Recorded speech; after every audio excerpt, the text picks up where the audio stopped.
Quand vous entendez le mot apocalypse, je ne sais pas à quoi vous pensez, mais en général, pour tout bon français qui se respecte, c'est la catastrophe. C'est peut-être même les films de catastrophe. Apocalypse Now a marqué l'imaginaire de beaucoup de personnes, pour les plus cinéphiles, mais sinon c'est vraiment l'idée de catastrophe. Et on est peut-être un peu surpris, quand on lit ce livre, de s'apercevoir que le thème principal, même s'il y a évidemment des choses étonnantes et horribles, le thème principal c'est plutôt la révélation.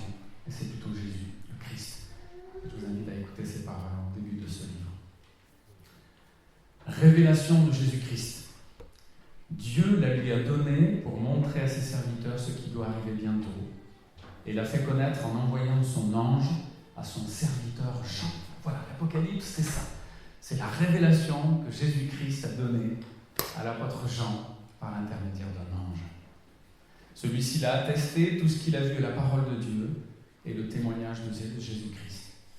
Heureux celui qui lit et ceux qui écoutent les paroles de la prophétie et gardent ce qui s'y trouve écrit, car le moment est proche. Et puis je vous invite à lire à partir du verset 9. Moi, Jean, votre frère et votre compagnon dans la persécution, le royaume et la persévérance en Jésus-Christ.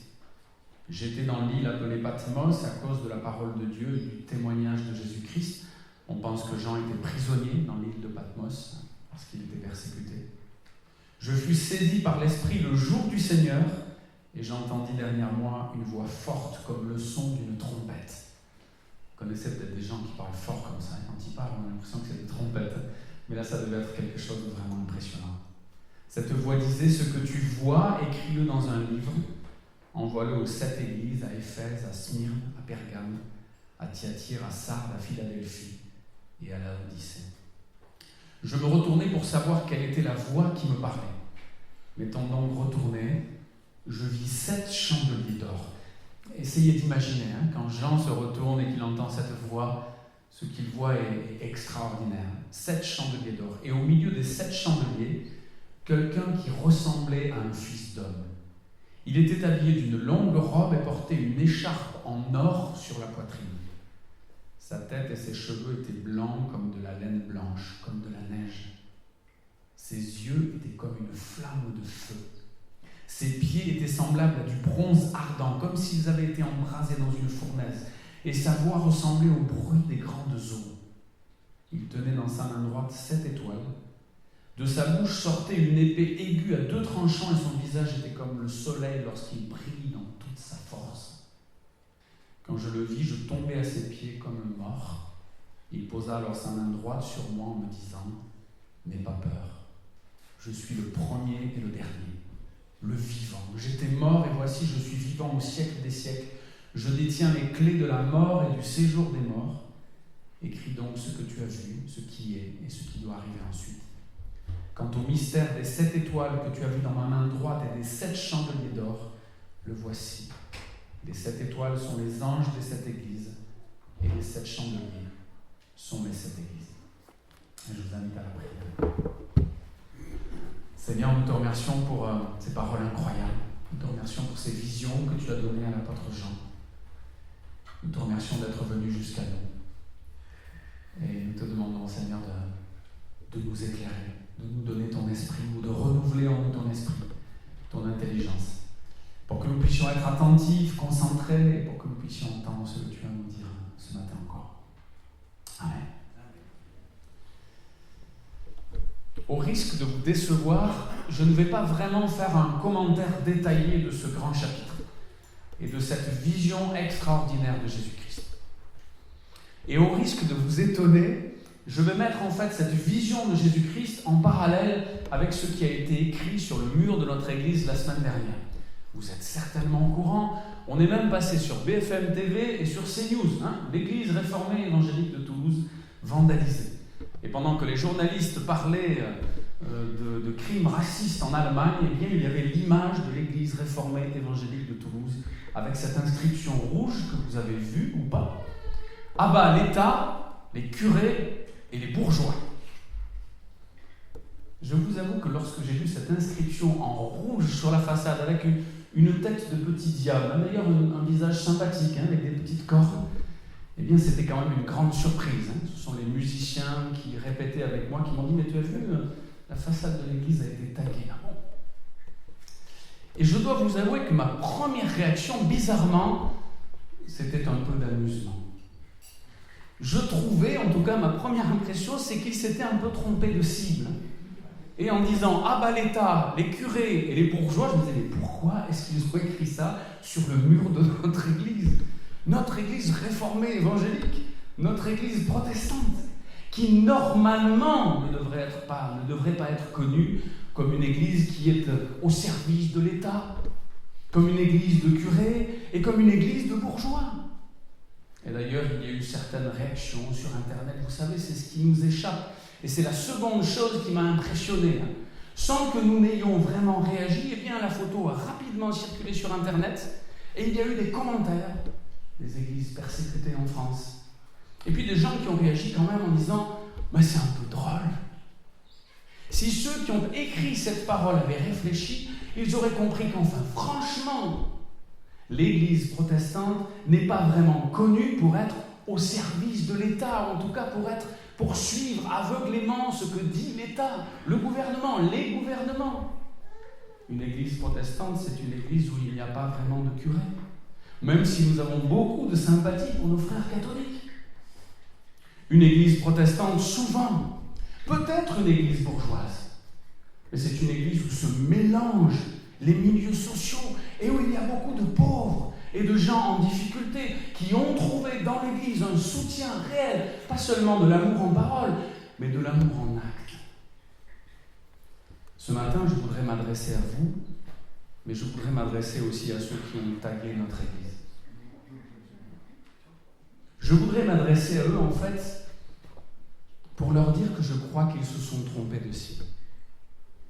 Pour leur dire aussi que si nous sommes dans un pays où nous avons la chance de pouvoir dire nos convictions, eh bien on n'est pas obligé de peindre ces convictions avec une peinture qui part mal sur un mur qui ne nous appartient pas. Et j'aimerais inviter ces gens, au moins la prochaine fois, à écrire ces inscriptions avec de la peinture à l'eau. Vous savez, ça existe. L'inscription, on la voit pendant un temps et puis on l'efface. J'aimerais dire aussi à ces gens, avec toute la compassion et toute l'humilité dont nous devrions être animés, que j'aimerais bien parler avec eux. Et que j'aimerais bien comprendre ce qui les a poussés à écrire ces mots-là. J'aimerais leur dire que nous aimerions parler et débattre.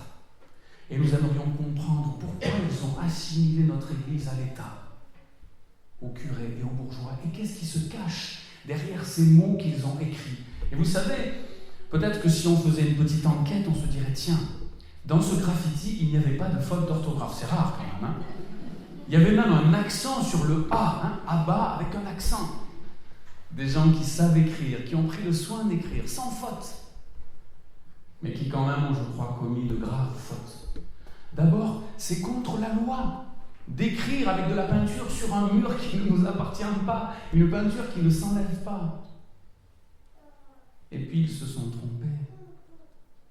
Et avec beaucoup d'amour, avec beaucoup de compréhension, nous aimerions parler avec eux. Nous aimerions avoir un débat avec eux. Pour leur dire comment est-ce qu'ils ont pu imaginer que nous étions cette cible-là. Après cet amusement, après avoir été impressionné par le fait que l'image circule très vite sur Internet, j'ai été un peu surpris qu'on parle d'église persécutée. L'église persécutée en France, et même vandalisée. Quand je pense à une église vandalisée, je pense à une église saccagée. On a simplement écrit sur notre façade. Quelle grande persécution. Vous savez que 2 jours après, 24 chrétiens ont été assassinés dans une église au Burkina Faso. Au Burkina, l'église est persécutée. Elle n'est pas seulement vandalisée. Il y a une autre inscription qui a été mise en parallèle, écrite sur une église catholique. Une inscription qui me semble plus grave. La seule église qui illumine, c'est une église qui brûle. C'est une citation anarchiste.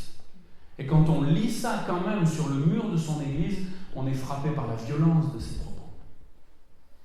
Et je peux imaginer quand même que cette inscription rouge qui a été mise sur notre église, écrite sur le mur de notre église, et cette inscription bleue plus violente, écrite sur le mur d'une église catholique, nous parle quand même d'une crispation dans notre monde. Les gens deviennent hostiles et tout le monde est à cran. Ce sont les paroles d'une chanson qui a été chantée dans un concert. Là, ici, tu es libre de parler de Dieu ou bien de t'en moquer. Et c'est vrai, nous devons être reconnaissants. Nous devrions être reconnaissants d'être dans un pays libre. Mais cette liberté ne devrait pas nous amener à faire n'importe quoi, à dire n'importe quoi. Pourquoi des paroles si violentes vis-à-vis des religieux, vis-à-vis des églises? Est-ce qu'en disant à bas l'État, à bas les curés, à bas les bourgeois, ces gens-là sont en train de dire qu'ils sont contre les allocations familiales? Est-ce que ces gens-là sont en train de dire qu'ils sont contre tout ce qui a été fait par des curés, par des prêtres et par des pasteurs et qui a permis que ce monde ne pourrisse pas et ne tombe pas dans une violence extrême? Que penser de l'appel de l'abbé Pierre? C'était un curé. Un curé qui s'est levé parce que des gens mouraient dans la rue. Est-ce que ceux qui ont écrit cette inscription sont contre l'abbé Pierre? Contre son audace? Contre son action? Et que penser des bourgeois? Imaginerions-nous un seul instant que tous les bourgeois sont à mettre dans le même panier et que tous ceux qui ont de l'argent ne font rien de bien et qui n'ont rien de beau et de bon à nous apporter? Quelle drôle d'idée! Quel raccourci! Et pourtant, vous savez ce qui m'attriste. Ensuite, ce qui m'a attristé quand j'ai repensé à ce graffiti, c'est que finalement, on a parlé de l'église réformée évangélique de Toulouse simplement parce qu'elle avait été taguée, parce qu'il y a eu un graffiti. C'est peut-être une des rares fois où on a parlé de notre église sur une chaîne nationale. Mais pourquoi? Parce qu'on a tagué le mur de notre église. Combien j'aimerais qu'on parle de notre église réformée évangélique pour d'autres raisons. Parce que nous aurons peut-être lancé un programme pour que cette église accueille d'une façon exceptionnelle tous ceux qui ont un handicap physique, handicap mental, on en parle de temps en temps. Qu'est-ce qu'on pourrait bien faire pour que notre église soit prophétique? Pas simplement pour qu'on en parle dans les journaux, mais peut-être parce que ce que nous lancerions serait tellement novateur, serait tellement impressionnant que des journalistes viendraient pour voir ce qui se passe ici. Lorsque le fondateur des asiles, John Bosch, a créé en fait ces maisons et puis ce village pour accueillir les personnes handicapées, eh bien il a fait sensation, on s'est opposé à lui. Quelle drôle d'idée de vouloir rassembler les gens qui sont fous, les débiles comme on les appelait. Il est allé contre ceux qui n'étaient pas d'accord. Il a rassemblé des gens qui étaient ingérables et dont on ne savait pas quoi faire. Non seulement il les a rassemblés pour les aimer, mais il a demandé à des gens de venir avec lui pour réfléchir. Comment est-ce qu'on peut accompagner ces personnes? Est-ce qu'elles ont toutes le même niveau de soucis, de difficultés psychologiques ou physiques? Qu'est-ce qu'on peut faire pour elles? Aujourd'hui, c'est un centre extraordinaire où il y a environ 1000 résidents et 1000 soignants. Autant de soignants que de résidents, avec toujours un esprit chrétien. J'imagine qu'il y a eu des articles sur cette fondation-là, sur ce pasteur-là, et sa drôle d'idée. J'imagine qu'il a fait le buzz. Mais nous ne le faisons pas souvent. Je ne dis pas que nous devons chercher à faire le buzz. Je ne dis pas que nous devons chercher absolument à passer sur BFM TV ou sur CNews. Vous savez que souvent, quand on passe sur ces chaînes-là, c'est pas bon signe. C'est qu'il y a eu un drame. C'est qu'il y a eu un scandale. Mais peut-être que quand même, on pourrait parler de nous parce que nous commençons à vivre des choses incroyables. Sans être une église extraordinaire au niveau du nombre, nous pourrions avoir des idées, des envies, des actions qui toucheraient le cœur des gens. Vous savez, je crois que c'est déjà ce qui se passe. Parce que l'amour de Dieu qui est dans vos vies, cet esprit que vous avez reçu fait que vous êtes différents. Cet esprit qui est venu en vous, l'esprit de Dieu fait que vous avez un comportement différent, une attitude différente. Ça se voit au travail, ça se voit dans votre famille, ça se voit dans votre collège et dans votre lycée. En tout cas, ça devrait se voir. Et c'est un bon début. Mais maintenant, souvent, ça se voit individuellement.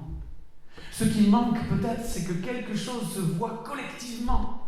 C'est que nous puissions décider des choses ensemble, vivre des choses ensemble, profiter de toutes vos compétences. Vous savez, des fois, je suis un peu impressionné et déçu de toutes les compétences que vous avez. Dans cette noble assemblée en ce dimanche matin, si nous faisions la somme de vos dons, de vos capacités, celles que vous exercez au travail, celles que vous exercez peut-être dans une association de loisirs ou dans une association humanitaire, mais qui n'ont pas toujours de prolongement dans l'Église, dans cette communauté. Peut-être parce que nous ne sommes pas allés vous chercher, peut-être parce que nous ne vous connaissons pas encore si bien que ça. Si simplement on disait les uns et les autres ce qu'on fait comme travail, ce qu'on fait dans notre travail, les compétences qu'on a développées dans notre travail, on se dirait mince, mais pourquoi on n'utilise pas ta compétence dans l'Église ? Pourquoi est-ce que tu ne fais pas ça dans l'Église ? Pourquoi tu ne nous aides pas dans l'Église avec ces compétences-là ? Bon, vous savez, quand on dit à un comptable « Waouh, c'est génial, tu es comptable, tu ne veux pas faire la comptabilité dans l'Église ?» Il ne saute pas toujours de joie. Il dit « Oh là là, je fais déjà ça au travail, je n'ai pas envie de m'occuper de la comptabilité de l'Église. » Et pareil, des fois, avec des instituteurs ou des professeurs. « Oh, tu es instituteur, tu pourrais t'occuper de l'enseignement des enfants ?» « Oh ben non, ça va, j'ai assez d'enfants pendant la semaine. » Il ne s'agit pas vraiment de ça. Mais il s'agit de ne pas passer à côté de tous vos dons et de toutes vos compétences. Et souvent, c'est parce que nous ne faisons pas attention. J'aimerais en fait que la prochaine fois qu'on parle de nous, ce ne sera pas parce qu'on aura tagué quelque chose sur le mur de notre église, mais c'est parce que notre action aura touché les gens de notre quartier ou de notre ville ou de notre pays. Lorsque l'apôtre Jean a été saisi par l'Esprit de Dieu, il a vu le Christ. Et je ne sais pas si vous avez remarqué combien sa vision du Christ était étonnante. Si vous demandez à des gens à quoi ressemble Jésus-Christ ou à quoi ressemblait Jésus-Christ, vous aurez à peu près tous la même description. Et on le voit dans les films qui ont été faits sur Jésus. D'ailleurs, Jésus a rarement un type sémitique. Vous savez, un type sémitique, c'est un type hébreu, israélite. Jésus devait plus ressembler à un arabe qu'au Jésus de Zéphiréli, à quelqu'un du Proche-Orient. Mais quand on voit, quand on lit la vision qu'a eu Jean, c'est encore un autre Jésus. Ce n'est pas seulement cet ami fidèle et tendre qu'on chante dans certains de nos cantiques. Ce n'est pas simplement cet homme plein de bonté qui a réalisé des miracles. Vous avez vu, vous avez imaginé ce Jésus-là, tout en blanc, avec des épées qui sortent de la bouche, avec des étoiles dans les mains, au milieu de chandeliers en or, avec une écharpe en or, et des pieds en bronze incandescent.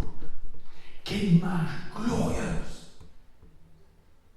Tout l'Apocalypse, tout ce livre est là pour nous dire que la révélation de Jésus-Christ est en marche et que les chrétiens persécutés ne doivent pas avoir peur. Nous n'avons pas vraiment vécu une persécution, mais nous avons commencé à être d'une certaine façon agressés.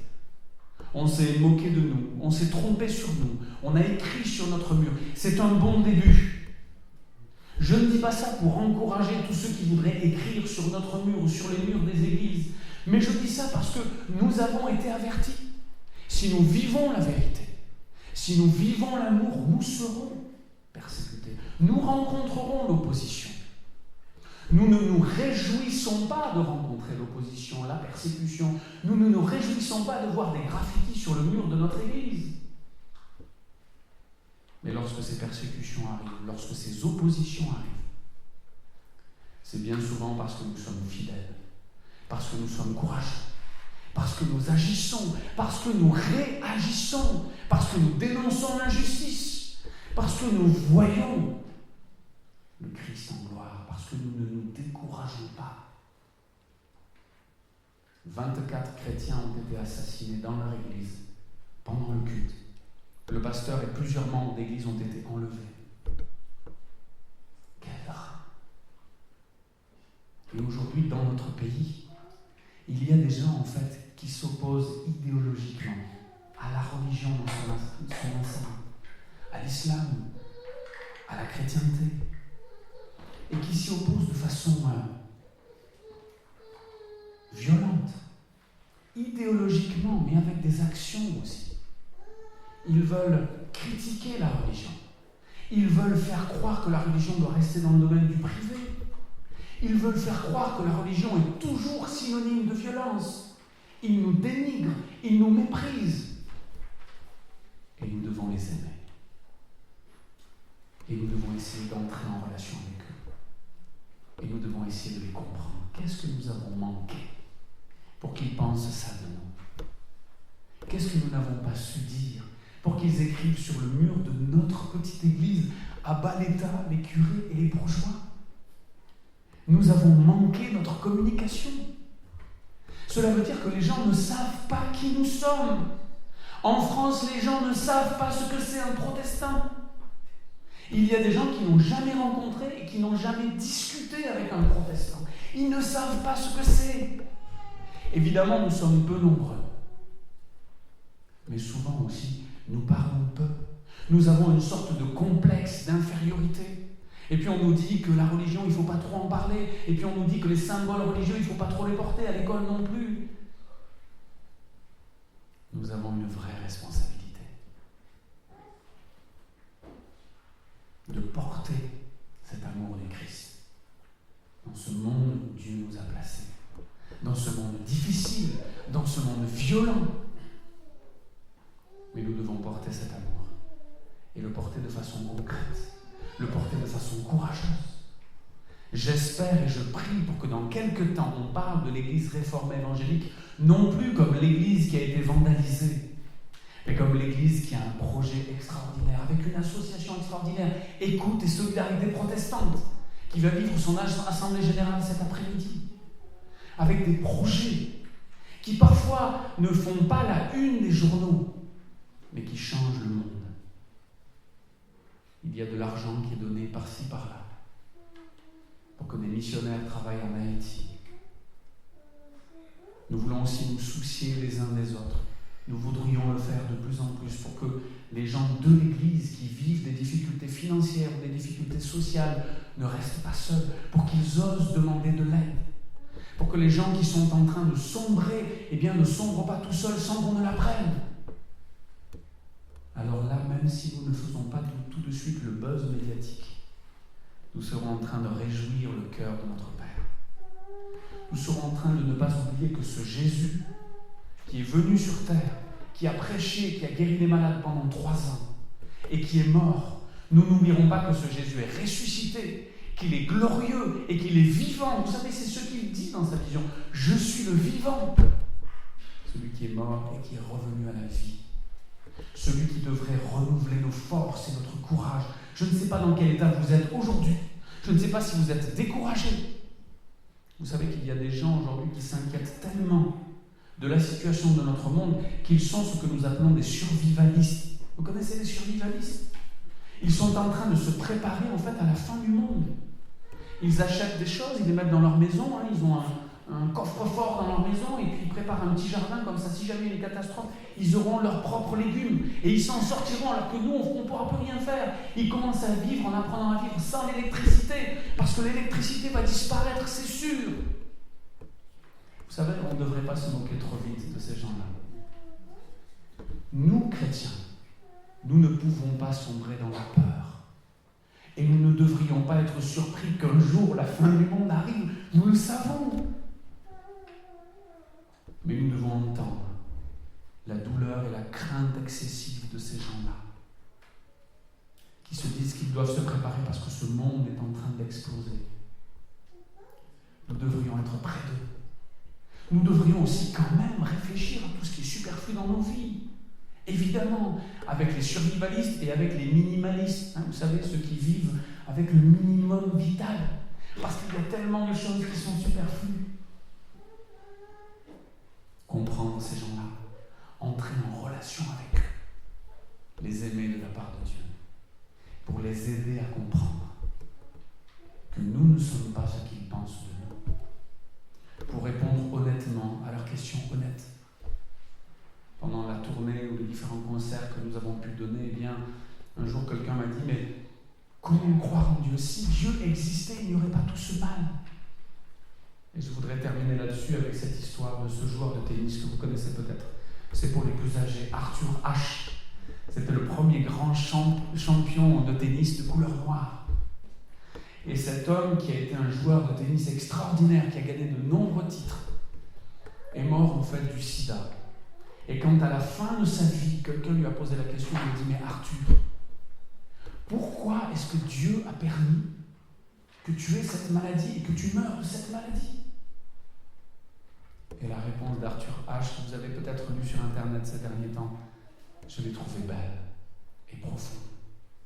Et il a répondu à cet ami, tu sais, quand j'ai commencé à faire du tennis, j'ai commencé avec 5 millions de jeunes qui faisaient du tennis avec moi.